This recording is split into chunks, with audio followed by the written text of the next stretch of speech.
بسم اللہ الرحمن الرحیم۔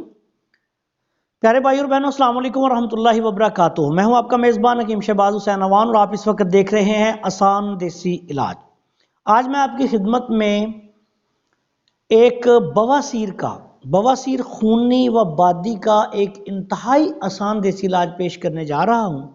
اس نسخہ کے استعمال سے اللہ کے فضل و کرم سے بواسیر خونی و بادی کا خاتمہ ہو جاتا ہے۔ بہت ہی اعلیٰ اور لاجواب نسخہ ہے۔ آپ سے گزارش ہے کہ اگر آپ نے ابھی تک ہمارے چینل کو سبسکرائب نہیں کیا تو چینل کو سبسکرائب کر لیں اور ہماری ان ویڈیوز کو اپنے دوسرے دوستوں کے ساتھ شیئر بھی کر دیا کریں تاکہ وہ بھی ان سے فائدہ اٹھائیں۔ اب آتے ہیں نسخہ کی طرف۔ آپ نے کالی زیری لینی ہے 10 تولے۔ کالی زیری اصلی لینی ہے، ہزارہ کی لیں، پاکستان کی۔ 10 تولے کالی زیری لینی ہے، اس کے 2 حصے کر لینے ہیں۔ اس کو صاف کر کے 5 تولہ کالی زیری جو ہے اس کو علیحدہ کر لیں، 5 تولہ کو علیحدہ کر لیں۔ 5 تولہ کالی زیری اس میں سے لے کے اس کو ہلکی سی آنچ پہ توے پہ رکھ کے بھون لیں۔ تقریباً یہ آپ 30 سے 45 سیکنڈ میں یہ بھون جائے گی۔ جب یہ اس کی خوشبو سے آنی شروع ہو جائے اس کو نیچے اتار لیں، اس کا بھی پاؤڈر کر لیں اور دوسری جو کچی کالی زیری آپ نے رکھی ہے اس کا بھی آپ نے پاؤڈر کر لیں، دونوں کو مکس کر لیں۔ یہ نسخہ آپ کا تیار ہو گیا ہے۔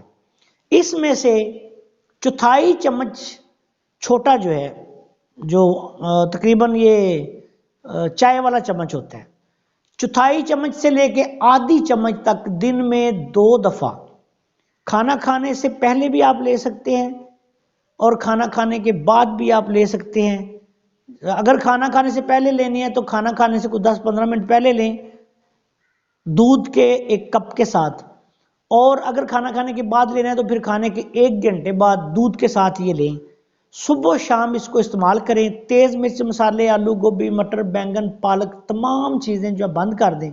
اس نسخہ کے استعمال سے اللہ کے فضل و کرم سے بواسیر کے مسے بھی ختم ہو جاتے ہیں، بواسیر خونی و بادی دونوں کا خاتمہ ہو جاتا ہے۔ اور اس نسخہ کو یہ ایک بہترین اینٹی بائیوٹک ہے۔ تمام جو ایسے امراض جس میں کیسے کہہ لیں آپ کے زہر باد جس طرح ہوتا ہے، یا بواسیر ہے، یا جسم میں بعض اوقات دانتوں میں ریشہ پڑ جاتا ہے، ایسے تمام امراض جو اعصابی، ہم ان کو طب کی زبان میں اعصابی امراض اور عضلاتی امراض کہتے ہیں، ان کے لیے یہ ایک مجرب ترین دوا ہے۔ اس کے استعمال کے دوران آپ نے کرنا یہ ہے کہ لسی، دہی اور یہ جو آلو گوبھی، مٹر، بینگن، پالک، کھٹی چیزیں زیادہ استعمال نہیں کرنی۔ دودھ تھوڑا استعمال کرنا ہے۔ دودھ کے ساتھ اس کو اس لیے دینا ہے کہ یہ انتہائی گرم خشک ہوتی ہے، اگر دودھ کے ساتھ نہ دے تو پھر خشکی کرتی ہے۔